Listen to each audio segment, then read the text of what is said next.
Good morning, good afternoon, good evening. I'm Dan Dioka, Associate Professor in Practice at the Harvard Graduate School of Design, also a co-founder and principal of Interboro Partners and a GSD alum. Very pleased to present to you today Highways Revisited. This is an interdisciplinary option studio. It's open to all students. I think it's going to be a lot of fun. Let's dive in. So this is a studio about interstate highways in the United States. They've actually been in the news quite a bit lately. A lot of cities are looking to reimagine them, rethink what we should do with the valuable land that they take up. As we'll get into in a minute, it's both a racial justice and a climate justice issue. There is no shortage of precedents of freeway reimaginings. They've been demolished and replaced with parks, rivers, mixed-use boulevards. They've been decommissioned and reimagined as skyways, as beaches. They've been capped with new mixed-use development, or will be soon in this case. And as we all know, they've been buried. As you can see from this proposal for Atlanta's Interstate 75, reclaiming land that used to belong to highways results in massive new amounts of developable land, often in crowded cities that really need it. Often needed for housing, which is expected to be a major issue in the studio, given how good some of our sites are for it and how rare good developable public land is. At the very least, highways can be better neighbors, as we can see from these precedents. So I'm inviting you to work with community partners in a dozen or so cities to see what else we might put in places like these. We're looking for bold, new ideas. Some logistics, it's open to everybody, actually hoping to get a really good mix. We meet on Tuesday and Wednesday. One day will be crits, the other day will be group activity. The sites, there are many. I'll say more about them later. Let me say now that my goal here was to give you options. I suspect after working remotely for a while, some of you might want to work on a site that you can visit regularly or at least on occasion. There are plenty of those. Some of you might want to work on a place that is interesting to you for one reason or another, and some of you might choose your site based on the issues that are particular to it. I think there are some projects here whose anticipated solutions are more architectural than others that would really benefit from a landscape approach, others from a planning, others from an urban design approach. I think there's something for everyone here. There's quite a range. In each one, there's a community partner that has expressed interest in working with us. Partners like Buffalo's Restore Our Community Coalition, seen here. These are people who are working on the ground to reimagine their city's interstate. While we're on the topic of travel, we will be making some optional field trips to New York City, the Hudson Valley, Portland, Maine, Lowell, and a bunch of sites in and around Boston. This is so exciting. I'm really happy to have the chance to have this opportunity to travel again. Field trips have always been an important part of the studios I teach. Here we are in Los Angeles in 2019. This is so because my studios are very people-centric, as you can see from this collage of some of the people we met on a studio field trip to St. Louis. In terms of assignments, first, a warm-up assignment. We're going to make board games about highway building and unbuilding. If that seems a little weird, it's not. My office makes a lot of board games. I think it's a really good way to understand the conflictual nature of city making. It's an assignment I have given in the past. Here are some games that my 2019 studio made about affordable housing. I'm always amazed at what people come up with. Highway building and unbuilding as a topic, I think, lends itself really well to games since it's very physical, but also very contentious and chock full of private, public, nonprofit actors who have conflicting modi operandi. Great ingredients for a game.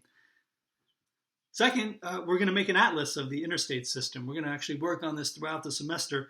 This summer, I worked with our amazing TA, Elsa Hoover, as well as Mary Geschwind, a MUP student, to get a head start at this. So we want to take a global view here, start to inventory interstates, compare them to each other.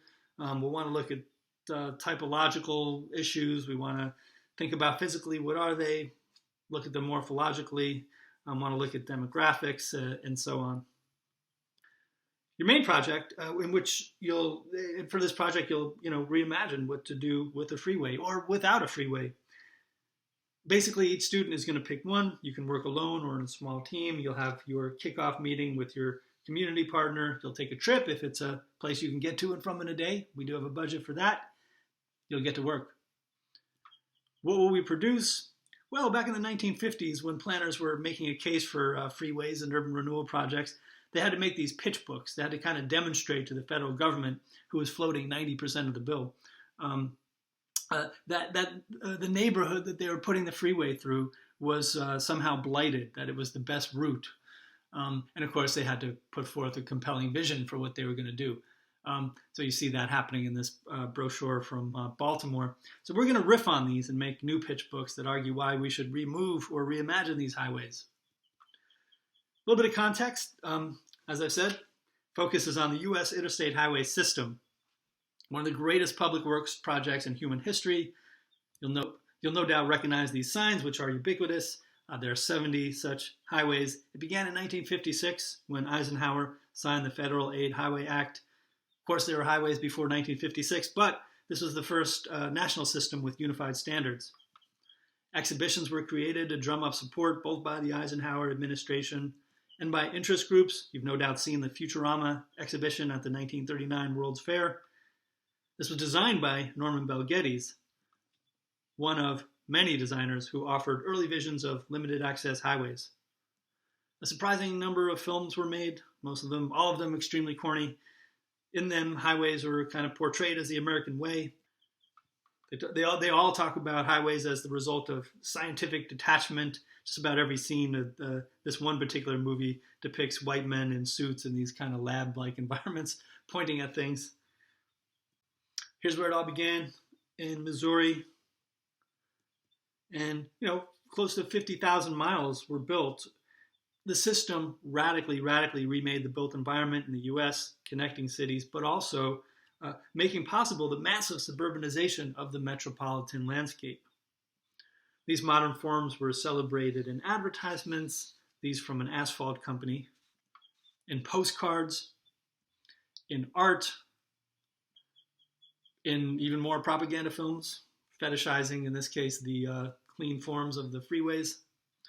Nothing else has been so influential. No other policy shaped the built environment in the U.S. more than the interstate highway system. But the influence wasn't all, or indeed even mostly, good. Interstate highways connected things, but also served to disconnect and disempower. Highways were weaponized to reinforce segregation and the noxious effects of segregation. They facilitated white flight. And then there was the siting. It's one thing to make abstractions like this one from 1944 that show a network of connecting population centers. Quite another thing to zoom in and have to confront existing development. Here's where things get real messy. As Robert Moses famously said, when you operate in an overbuilt metropolis, you have to hack your way with a meat axe. Despite the pseudo-scientific rhetoric from before, in truth, highway planners more often than not routed interstates through the heart of Black and Latino neighborhoods precisely to destroy them. Recall these images from the atlas I showed earlier. These demographics are from 1950. Green dots are white people, orange, Black people. The highways are the highways as they are today. You can draw your own conclusions. These are white man's roads through Black man's homes. As a result, scores of Black neighborhoods, thriving Black neighborhoods, were destroyed by interstate highways. And what's the legacy of these highways? Something like this: physical barriers, economic barriers, noxious fumes from vehicle emissions. Look at the asthma rates in any given city. Where are they the highest? They're where the freeways are. The constant whir of vehicle engines. Cities are, of course, very noisy, but highways are extra noisy. This has negative health effects.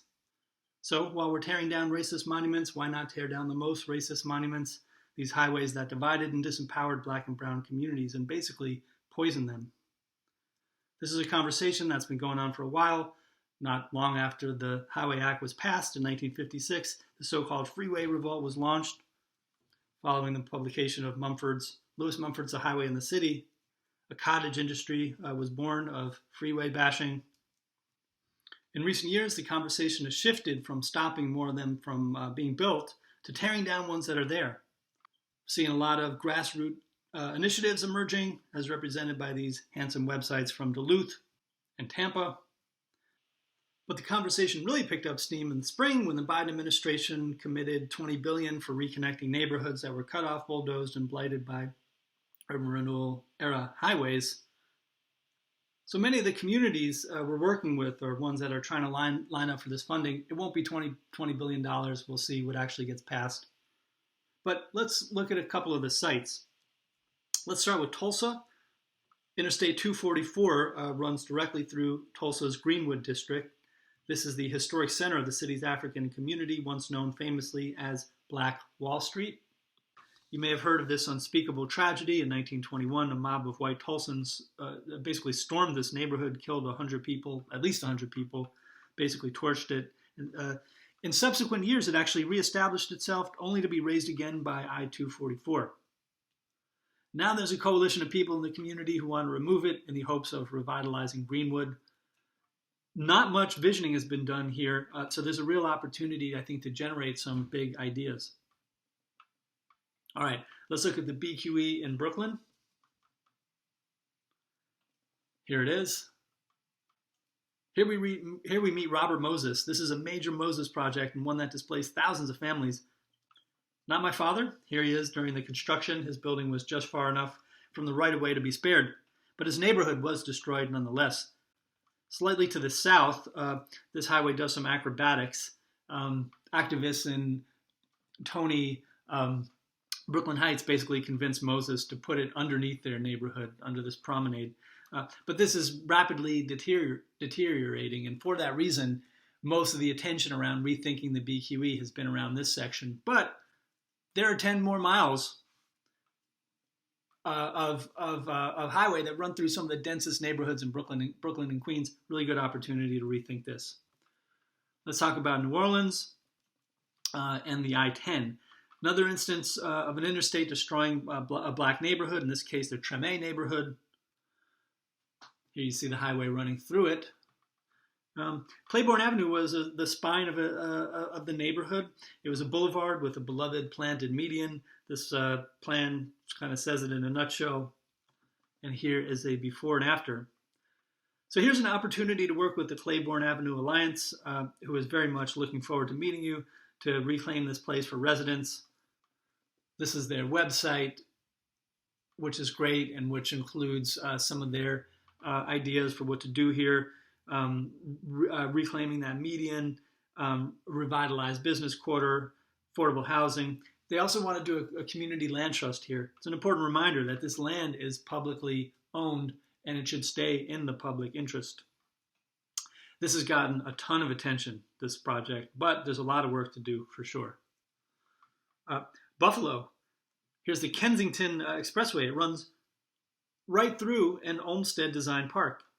So here's the Olmsted plan for Buffalo, and this freeway cuts off this part right here. So you can see what it was before and what it is now. This group, the Restore Our Community Coalition, they've been campaigning to remove the expressway, restore the park, and the neighborhood around it. It's called Hamlin Park. They're super psyched to meet you all, and they've given us the opportunity to think big. El Paso, this is a especially interesting one.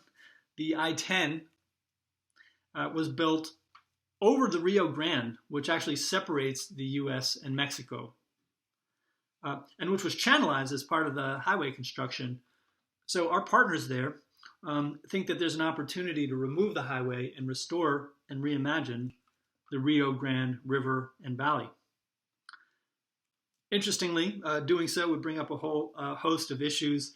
For example, the river has always been the international boundary, but because rivers shift, and in fact this river did shift, the boundary was kind of going back and forth, and so they decided to channelize it. So if you're going to think about restoring this, you're going to have to wade into some very contentious border politics.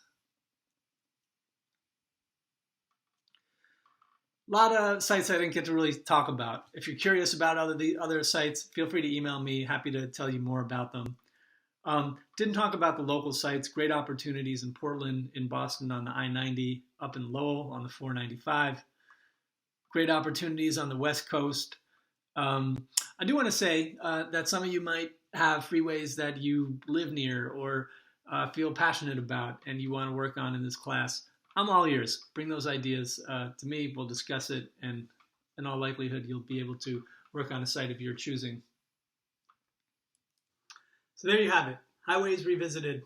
Hope you can see it's a very timely topic, a very important one, and one that really needs the amazing creativity of students in every department of this school. So hope you'll consider taking the studio. If you have any questions, don't hesitate to email me. I'll try to be quick to respond. Hope to see you there. Have a great rest of your day.